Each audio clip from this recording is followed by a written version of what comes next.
brevemente. Buenos días a todos.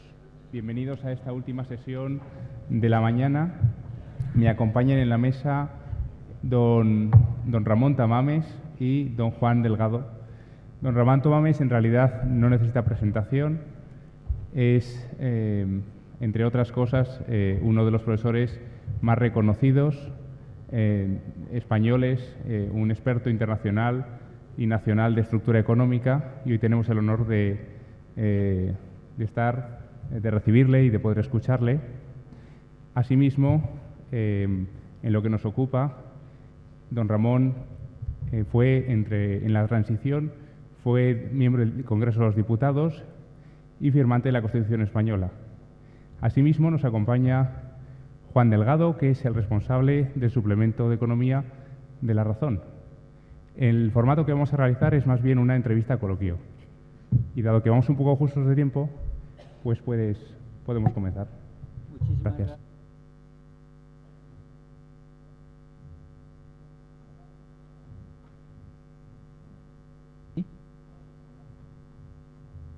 Ahí, ahora aparece. Perdón, Muchísimas gracias, profesor.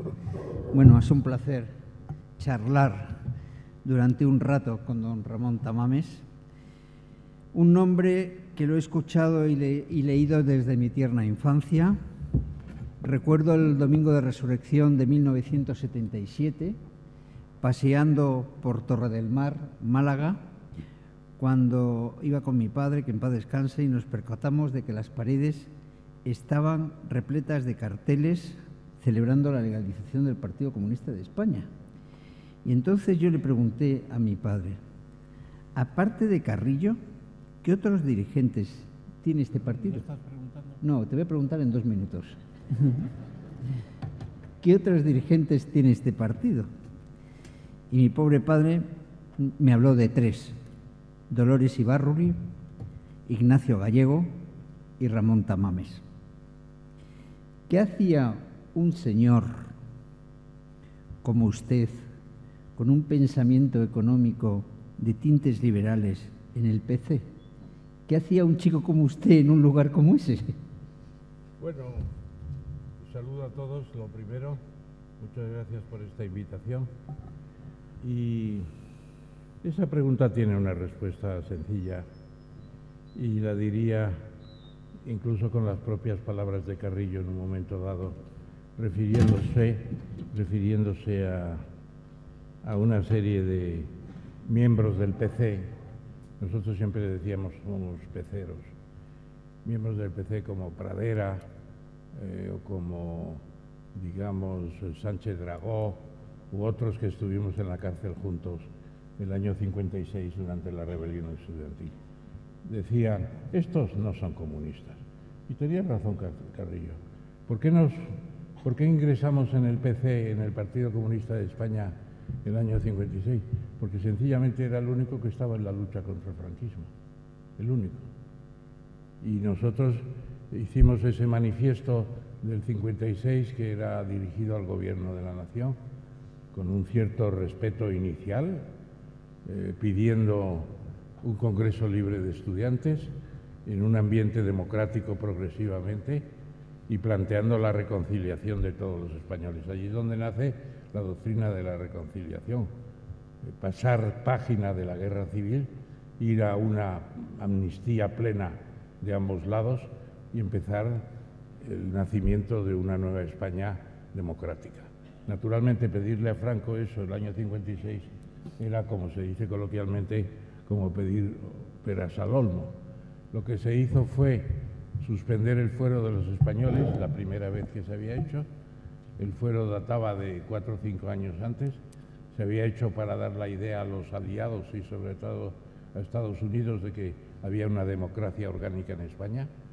Y entonces suspendió el fuero de los españoles, que tenía el derecho de expresión, de libre expresión, el derecho de reunión, etcétera, pero no funcionaba nada, naturalmente. Era un estado policíaco, en cierto modo. Entonces, la respuesta de Franco fue, que además nos llamó jaraneros y alborotadores, que es el título de un libro que recoge ese momento, y la respuesta fue meternos todos en los calabozos de la Dirección General de Seguridad, en el centro, en la Puerta del Sol, suspender el fuero. Ya podían estar más de 72 horas sin intervenir el juez, nos mandó a la cárcel y estuvimos allí una buena temporada. Bueno, y luego nos juzgaron a los pocos años, cuando ya había habido indultos, porque Franco lo que sí hizo fue muchos indultos para no tener las cárceles abarrotadas. Para decir termino con esto la contestación, en mi libro La República, la era de Franco, donde estudio el franquismo, y además no es una historia, creo, sectaria, porque se reconoce el crecimiento económico del franquismo y el cambio de la sociedad española y una serie de transformaciones que hay al final, como los jurados de los enlaces sindicales, los jurados de empresa, la huelga se transforma de delito de sedición militar en conflicto colectivo. Eso me decía Marcelino Camacho. Dice, habéis hecho el plan de estabilización, también tiene consecuencias políticas importantes, porque para la ayuda económica internacional teníamos que adoptar una serie de principios de la Organización Internacional del Trabajo. Pero en fin, estuvimos allí una temporada y luego en el Partido Comunista, pues yo siempre sostuve la tesis de que no tenía ningún sentido ya la dictadura del proletariado en un país de clases medias, de que no tenía sentido el principio de propiedad pública de todos los medios de producción y que no tenía ningún sentido que hubiera una declaración sobre la ciencia del marxismo-leninismo. Y en el primer congreso que hubo libre, pues se acabó con todo eso. Y el Partido Comunista, lo que pasa es que tenía un funcionamiento interno todavía básicamente stalinista. Hacia afuera era todo facilidades, pero dentro el propio secretario general era un poco el amo del cortijo. Y habíamos tenido 23 diputados el año 79, nos fuimos unos cuantos, luego muchos, y el partido pasó a tener de 23 a 4 diputados. No digo que fuera porque nos fuéramos nosotros, es que el país estaba cambiando y ya no aceptaba sistemas y métodos políticos como aquellos propios digamos, el autoritarismo anterior a la democracia verdadera. Profesor. ¿Verdad? Profesor, ¿qué libertades económicas nos dio la Constitución que no tuviéramos? Bueno, yo creo que en el tema económico las libertades no son tan importantes como lo son en los derechos políticos y los derechos humanos. Incluso los artículos que se refieren a los derechos sociales, como puede ser el derecho a la vivienda o el derecho al medio ambiente o el derecho a la educación, etcétera. En la Constitución hay 3 tipos de derechos. Lo sabe muy bien el profesor Maruenda, que está por aquí, es profesor de la materia. Pues tenemos los derechos políticos, que son los primeros que hubo en las constituciones burguesas. Al fin y al cabo, el Parlamento, que es, pues es una casa en que se habla y se discute para evitar la guerra civil. Segundo, se tienen los derechos, digamos, sociales, que los he referido anteriormente, y luego aparecen los derechos ecológicos, que afectan a toda la población. Entonces, en temas económicos, nosotros habíamos hecho ya el recorrido en España con el mencionado plan de estabilización. Pasamos de la autarquía, de tratar de producirlo todo dentro del país, porque teníamos muy pocas relaciones con el exterior, por un sistema político que estaba vilipendiado prácticamente en todo el mundo, y luego pasamos paulatinamente a una situación diferente. Occidente tomó cuenta de Franco como un posible aliado en medio de la Guerra Fría frente a la Unión Soviética. Las bases en España se construyen porque significan 1 hora más de espera en los aviones rápidos de bombardeo, etcétera, etcétera. Es la parte de Europa más occidental antes de cruzar el Atlántico. Y se puede decir que en el plan de estabilización del año 59 pasamos de un sistema autárquico a un sistema que se llama de la OCDE, Organización de Comercio y Desarrollo Europeo inicialmente, y luego simplemente de Organización de Desarrollo económico. Entonces, ¿qué significa eso? Pues la libre empresa ya es lo predominante. Ya el Estado recorta sus intervenciones. Nosotros tuvimos el INI, que pretendía producir de todo, en términos monopolísticos muchas veces.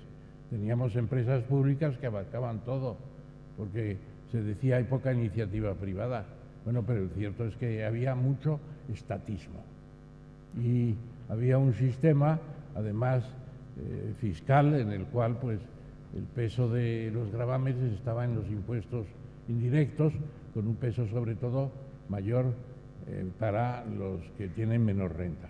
Entonces se puede decir que en la Constitución hay una serie de principios económicos y fiscales que tienden a garantizar la libre empresa, que tienden a garantizar el trabajo con la negociación colectiva, que es la base del mundo sindical, y con una idea de que incluso puede llegar a haber una planificación democrática, cosa que no se ha producido después de 1977. Antes tuvimos los planes de desarrollo, que era un poco la pretensión del régimen de Franco de lo que era el avance económico que estaban haciendo los empresarios y los trabajadores, asignárselo al propio Estado en plan propagandístico, como si todo derivara de la planificación, que no era democrática además, porque el comisario del plan tenía poderes omnímodos. O sea que el verdadero cambio económico en España lo hicimos antes de la Constitución. El cambio político se inició con el cambio económico, pero realmente la plenitud de la libertad económica también es cierto, de la progresividad fiscal, de la ecuanimidad de los impuestos, y todo eso está en la Constitución, evidentemente. Profesor, ha hablado de clase media que es decisiva en la transición, clase media que es decisiva en la evolución ideológica posterior. ¿Está en estos momentos la clase media tocada, herida en nuestro país? Yo diría que la clase media pues es muy importante, claro, las clases medias. Fíjense, y eso es reconocer algunos aspectos no tan negativos del franquismo, que ahora algunos ignoran totalmente, piensan que la seguridad social la estableció Felipe González. Pues no, señor, la estableció en 1943 el camarada Girón de Velasco, que la copió de Inglaterra, envió en plena guerra mundial un espía a la embajada de España en Londres para estudiar la reforma que estaba haciendo el luego Lord Beveridge. Bueno, entonces el crecimiento último en España desde 1962 hasta 1974 es del 7,7% acumulativo anual, lo cual significa que en 12, 14 años se multiplica la renta nacional por 2,5 veces. Claro, es la extensión de las clases medias. España al año 36 era un caso de libro, el proletariado y la burguesía. Y por encima de la burguesía la oligarquía financiera, las instituciones de la propia burguesía, un ejército todavía muy, digamos, autoritario, una iglesia todavía tridentina, etcétera, etcétera. Entonces eso va limándose, va desapareciendo. Incluso la iglesia se hace más del Concilio Vaticano II, todavía en la época de Franco. Hay unos grandes cambios sociales y políticos, culturales y religiosos. El cardenal Tarancón es la efigie de la libertad, no solamente religiosa, sino política también en España, y los ultras del pasado al general Tarancón le utilizaban para decir aquella frase célebre, Tarancón al paredón. Realmente las clases medias pues tienen unas propiedades, tienen no solamente una prole, sino unos hijos ya educados, tienen unas posibilidades de viajar, de ilustrarse, de educarse, etcétera. Y eso no se quiere ceder tan fácilmente en una aventura política. Claro, lo de 1936 fue una aventura política. Por un lado, un intento de represión para mantener España como una oligarquía y caciquismo, que había dicho el gran sociólogo, que ahora tengo en una neurona que no la tengo funcionando, el gran sociólogo que fue el regeneracionista fundamental de España, Joaquín Costa, y por el otro lado el extremismo de hacer la revolución. Claro, la revolución pues puso España patas arriba, y en gran parte la guerra civil la perdió la República, porque hubo una gran desorganización económica, y luego también es cierto que hubo una gran, digamos, una guerra civil dentro de la guerra civil. Anarquistas, el POUM, etcétera, toda una serie de organizaciones que querían cargarse la República en plena guerra civil, y claro, la guerra la pierde la República y la gana Franco, por así decirlo. Entonces las clases medias crecieron en este periodo de los años 60 y 70, y llegamos al 75, a la muerte de Franco, con un país ya muy distinto, muy distinto. Y eso que se llama hoy la transversalidad, pues efectivamente nace allí.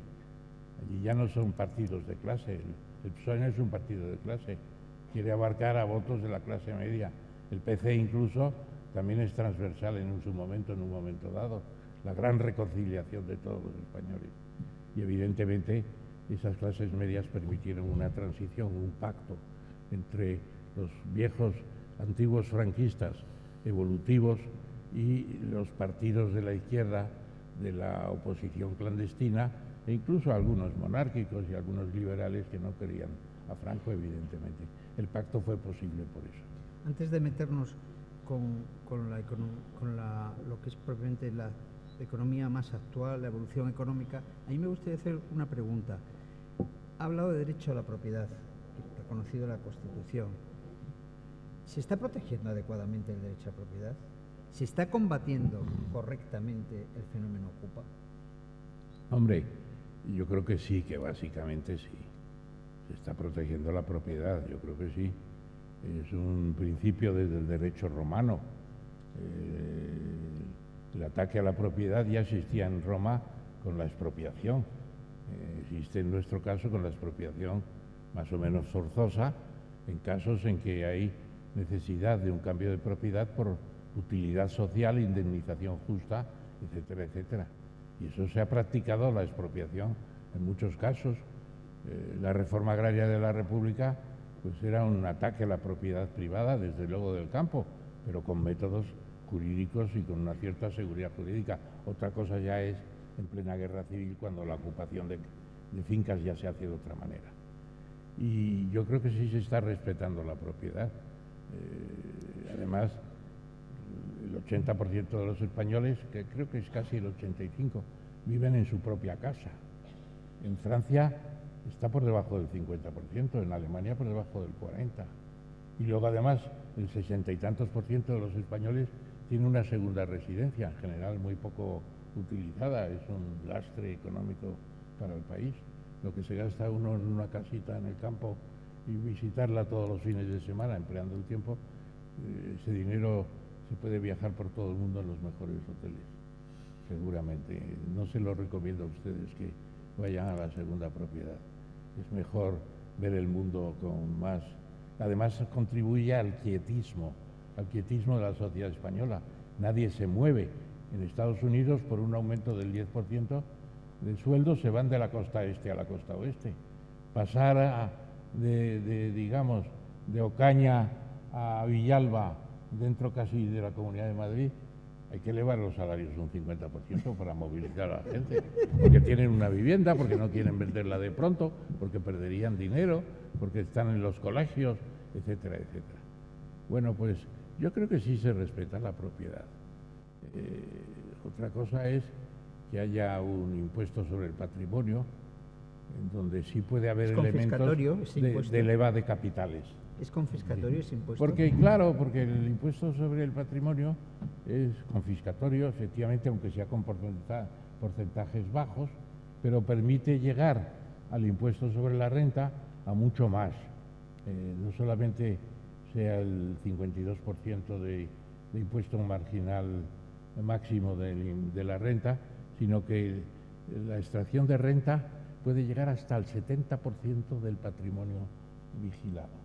Entonces yo creo que ese sí es un impuesto confiscatorio, leva de capitales, y por eso algunas Algunas comunidades autónomas lo han suprimido porque tenían libertad para ello, porque es un impuesto ya de las comunidades. Madrid, por ejemplo, me parece que tiene el 1%, que es meramente estadístico. No, pero en general yo creo que la propiedad privada en España sí está protegida.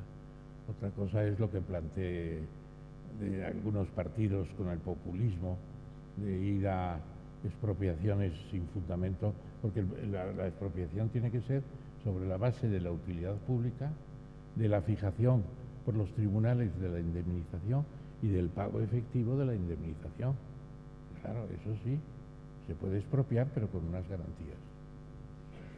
Profesor, vamos de una constitución, la española, a una que está en el limbo, que es la europea. Hablemos del artículo 7 del Tratado de Lisboa, el artículo 7 del Tratado de Lisboa, ¿qué supone? ¿Hemos perdido soberanía económica? Yo creo que la Constitución europea, en la que tuvimos algún español trabajando muy seriamente y con gran participación, por ejemplo, Méndez de Vigo, que luego fue ministro en los últimos tiempos de Rajoy, y que presidía la comisión, que yo estuve hablando con él un día de todo esto, Giscard d'Estaing, el expresidente francés. Hubo gran escándalo porque se puso un sueldo de 18.000 euros al mes. Sí, pues es un poco, eran 3 millones de pesetas entonces, ¿no? Y parecía mucho. Creo que no tiene comparación con otros sueldos que hay por ahí. Impresionantes en empresas públicas en España. Hay sueldos de 10 veces y más el presidente del gobierno. Es impresentable todo eso se tendría que reorganizar. Ya cuando yo estaba en el Congreso y estamos en las Cortes Constituyentes, ya hubo alguna intervención planteando eso. El que más tiene que cobrar es el presidente del gobierno. Y luego los demás, pero claro, el presidente del gobierno no llega a los 100.000 euros al año, no llega. Los ministros en principio se quedan en unos 70.000 y en cambio tenemos sueldos por ahí, privados no digamos, de hasta 20 millones de euros al año. El presidente de la Generalitat que cobra casi el doble. Claro, entonces eso habría que resolverlo. Yo creo que el artículo 7 del Tratado de Lisboa, que es lo que sustituyó a la Constitución. A mí me preguntaron una vez, ¿el Tratado de Lisboa qué le parece? Digo, no es la Constitución, es un bodrio. Es un bodrio complicadísimo, son 2 tratados, el tratado en sí, el de funcionamiento, luego la tabla de derechos, etcétera, casi 3 tratados, y además muy complicados, muy farragosos. Lo único nuevo que dan, en cierto modo, es el derecho a marcharse, ¿no? El artículo 50, creo recordar, es el que sirve de base al Brexit. Pero el artículo 7 está muy bien, es una buena innovación. La Unión Europea puede determinar que de ciertos Estados miembros no cumplen los principios que están en el artículo 7, y son los principios de democracia, de separación de poderes, etcétera, etcétera. Y ya se ha aplicado a Hungría y podría aplicarse a Polonia. Pero es muy difícil llegar al último extremo de suspender el voto a un país miembro o incluso echarlo, porque hace falta la unanimidad todavía, porque esa es la parte intergubernamental de los tratados, donde todavía es la unanimidad. En cambio, en los sectores comunitarizados que se dice, bastan con unas mayorías establecidas en los propios tratados. Por ejemplo, en la política agrícola, en la política comercial, en la política monetaria. En todo eso estamos ya en las mayorías simples o mayorías máximas, por así decirlo. Lo tenemos, pero no en estos temas. Por eso el Consejo puede manifestar que no le gusta lo que está haciendo Hungría, pero no va a haber unanimidad porque el grupo de Visegrado, que son Chequia, Eslovaquia, Polonia y Hungría, van muy juntos y no van a votar nunca la supresión del voto de Hungría, por ejemplo, por muchas barbaridades que haga el gobierno de Orbán, o por muchos planteamientos que hagan de abandonar la separación de poderes y que el Ejecutivo intervenga en el Legislativo o en el Judicial. Se está produciendo una involución. Ahora hablamos de proteccionismo. Se está fomentando el proteccionismo. Es lo que usted llama los destrozos de Donald Trump. Los destrozos de Donald Trump, sí, pues además en la propia configuración de la economía española en el siglo XIX y antes incluso en el XVIII, pues hay toda una polémica de libre cambio proteccionismo. Unos políticos partidarios de bajas fronteras económicas, es decir, favorecer el comercio internacional con aduanas bajas, sin derechos de prohibición de géneros, había listas de géneros prohibidos, etcétera.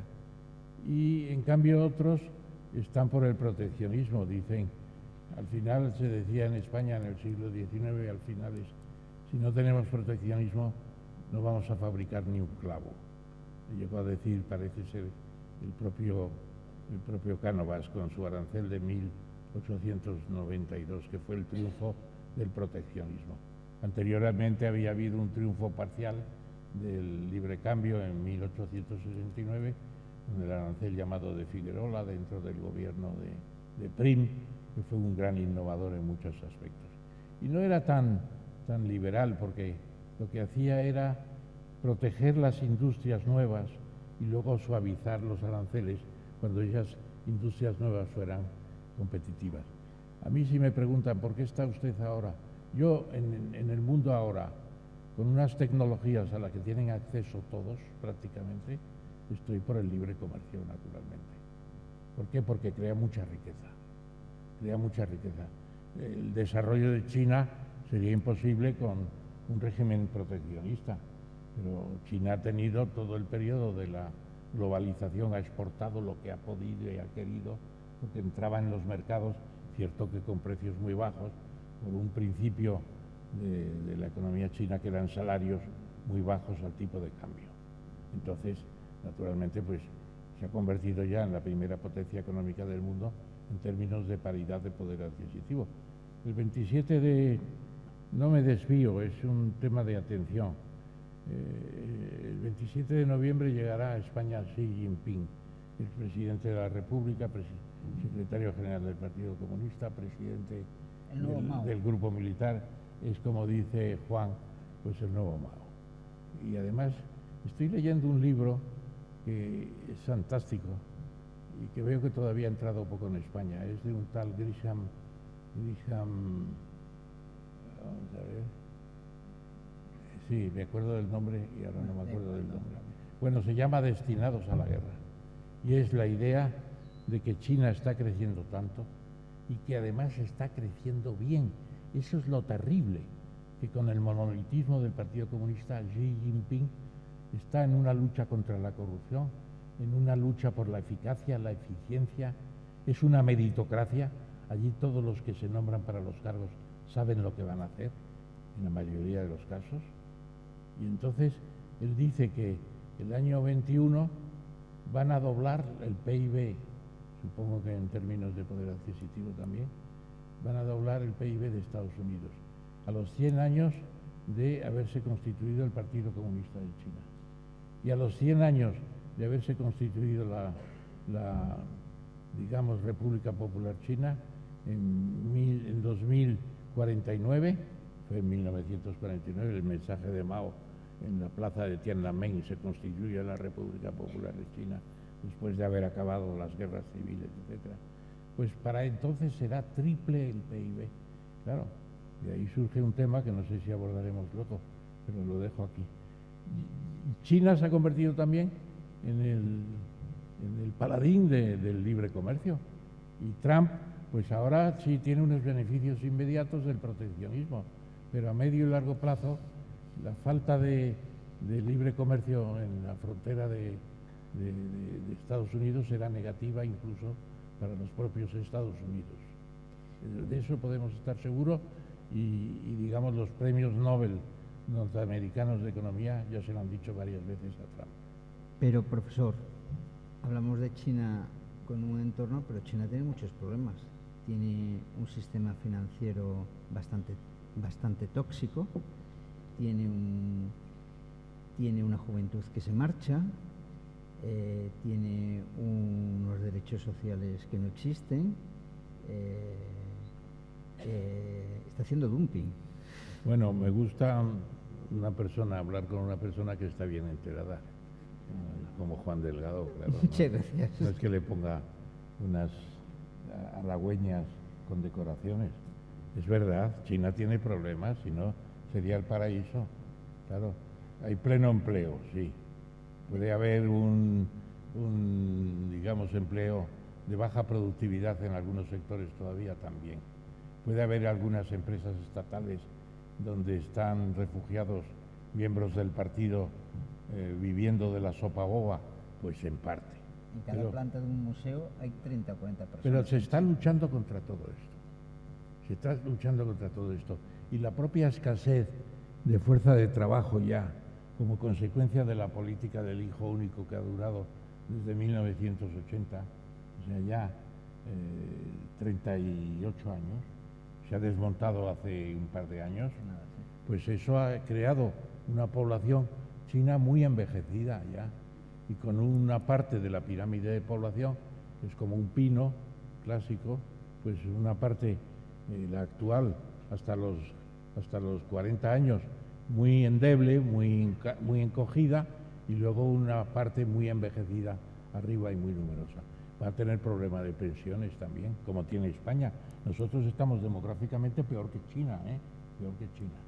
Si no fuera por la inmigración, nosotros estaríamos todavía, ya estaríamos en crecimiento vegetativo negativo.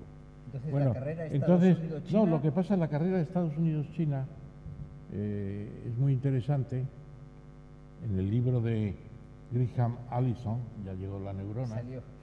Allison, pues Allison dice que esa carrera puede conducir a la guerra. El libro se llama Destinados a la guerra. Y se dice, no, es imposible una guerra entre China y Estados Unidos. Acabaría con el mundo porque los dos tienen armas nucleares de gran importancia, mucho más Estados Unidos todavía. Es lo que llama Allison precisamente la trampa de Tucídides. Dirán ustedes, ¿y por qué la trampa de Tucídides? Pues muy sencillo, porque Tucídides era un historiador griego que hizo la historia de las guerras del Peloponeso. Y las guerras del Peloponeso en el siglo V antes de Cristo, pues en esas guerras, ¿qué pasó? Los griegos habían derrotado a los persas antes de Alejandro. Habían derrotado a los persas mucho antes que Alejandro y vivían plácidamente. Y Esparta había sido la gran potencia la gran potencia militar. Y Atenas, que no era la potencia militar, creció mucho con las guerras y amenazó de ser más fuerte que Esparta. Y entonces Esparta introdujo la trampa de Tucídides, la guerra preventiva. Estados Unidos puede iniciar una guerra preventiva contra China después de haber declarado el año 2001, después de las Torres Gemelas, que Estados Unidos no reconocerá nunca un país que sea más poderoso que él mismo. Bueno, pues ahí está el problema. Trump, que se ha cargado el sistema mundial de libre comercio, no totalmente ni mucho menos porque no puede, sigue habiendo mucho libre comercio afortunadamente, pues Trump dice que somos el país más rico y vamos a tener más armamento que ninguno. Puede haber una gran carrera de armamentos ahora, porque China pues está dando idea de que es una gran potencia y dice, el Pacífico es muy grande, caben todos, pero no todos de Estados Unidos, y claro, pues está ocupando zonas ribereñas de manera internacionalmente ilegítima en el mar de China, y puede haber roces importantes en el futuro entre las marinas de los dos grandes países. Entonces, la obligación de la Unión Europea es terciar y decir, coger de las orejas a Estados Unidos y a China llevarlos a la mesa a negociar. ¿Para qué? Para hacer un mundo multipolar. Ya no va a haber otra hegemonía. Se acaba la hegemonía norteamericana, no tiene capacidad para gobernar un mundo de 8.000 millones de habitantes, con 1.400 de chinos, etcétera, etcétera. Y lo tenemos que sustituir un orden hegemónico. También España fue hegemónica en el siglo XV y XVI. Bueno, pero ya no estamos para hegemonías, vamos a un país, a un mundo de democracia y sin guerras. Afortunadamente se está consiguiendo bastante en esa línea. Pues compartir las responsabilidades del mundo, que no haya un gran guardián, sino haya un sistema de vigilancia para una convivencia compartida. Hacer del planeta un hábitat hospitalario para todos. Pero Ramón, ¿no tiene un poco demasiada fe en la Unión Europea? ¿No está la Unión Europea? ¿Está la Unión Europea con la autoridad moral necesaria para coger de las orejas a China y a Estados Unidos? Porque somos unos pequeños miserables. Europa es miserable. Y tanto que dicen que alguno es antinorteamericano. El que estudia el Plan Marshall se tiene que quedar admirado de lo que se hizo. Naturalmente se hizo el Plan Marshall también por conveniencia de los Estados Unidos. Pero en Estados Unidos se planeó el Plan Marshall en los años 48-52 y se pagaba, se ha calculado después, el 1,49% de la renta de cada persona al año en esos 4 años. 1,49%. Entonces, Europa está dispuesta, por ejemplo, a facilitar un plan Marshall para África, donde tenemos una población de 1.200 millones y a la vuelta de la esquina que ustedes vivirán, algunos de ustedes, en el 2100, habrá 4.000 millones de africanos. ¿Usted se imagina lo que va a ser las pateras de hoy van a ser dentro de 70 años? Pues, ¿se lo pueden imaginar? Entonces tendríamos que ayudar a África a su propio desarrollo para que su gente trabaje por su propio país y no para marcharse, que es lo que hoy quieren. El 70% de los africanos quieren irse a Europa. Claro, quieren venir a Europa. Y tenemos que ayudar, naturalmente. Entonces, Estados Unidos dio una muestra de generosidad. También le interesaba fortalecer toda Europa occidental para evitar el avance soviético. También le interesaba la ayuda a Europa porque utilizaba el dólar y se convertía en una moneda mundial. También le interesaba porque la industria norteamericana se popularizó en toda Europa. Pero bueno, pero fue una operación generosa.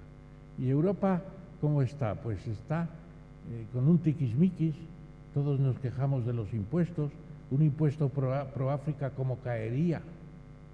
El 1,24% de la renta. ¿Cuánto es eso? Pues es bastante dinero. Yo lo he calculado, son al año como 200.000 millones de euros de Europa. ¿Estamos dispuestos a dar 200.000 millones? Pregunto. Bueno, pues mientras estamos en estas cuestiones, China se está apropiando de África. Yo teníamos desde ayer en la Real Academia de Ciencias Morales y Políticas una delegación de la Academia de Ciencias Sociales de China, que es muy poderosa, y planteaba eso. Planteaba, ustedes son los propietarios de África. África es una provincia económica de China. Se ha convertido ya y se está convirtiendo cada vez más. Y mientras tanto en Europa, pues estamos viendo si podemos quitarnos unos impuestos, si podemos hacer esto o lo otro, cuando hemos alcanzado un nivel de vida que sí nos permitiría hacer eso. Es una pena tener que ir acabando, pero no quiero terminar sin hablar del Brexit. ¿Cómo va a acabar eso?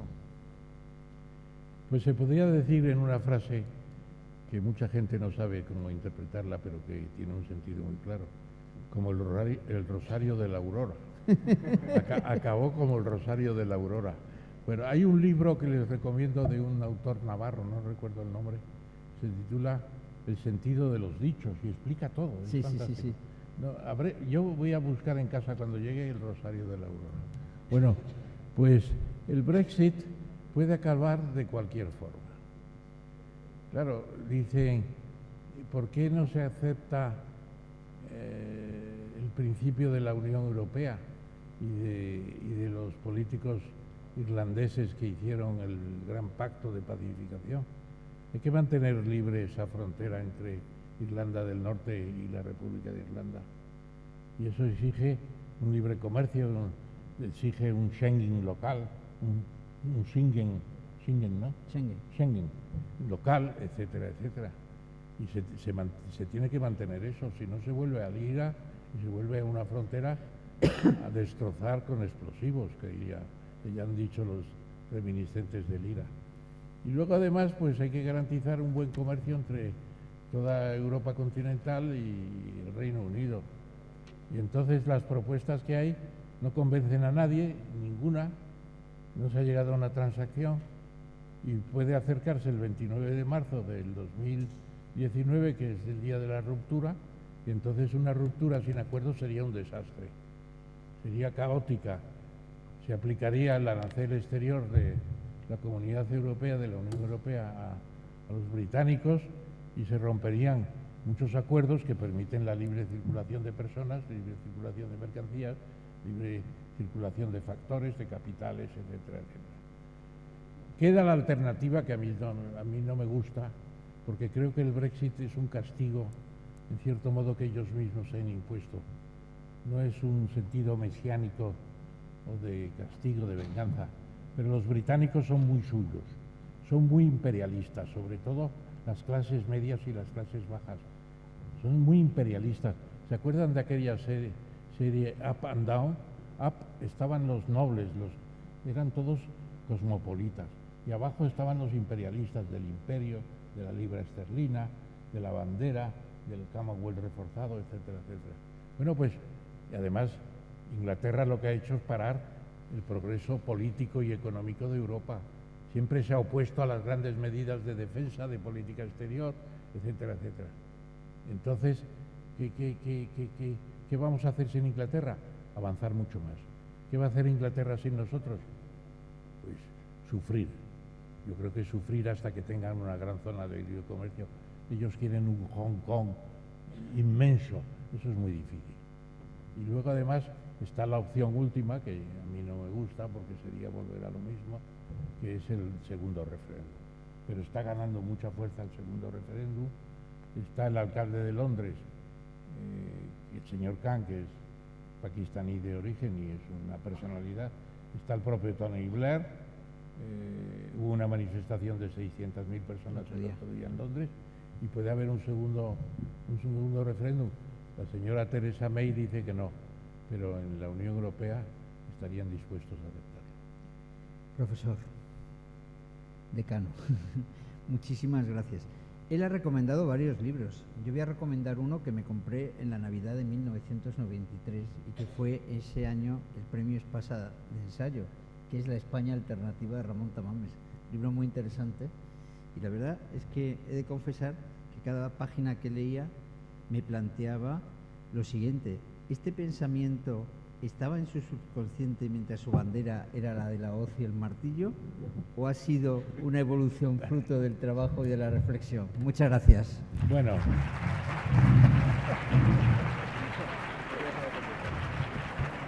La contestación a Juan la daré el año que viene. ¿Es que has dicho que no te digo? La contestación a ti la daré el año que viene.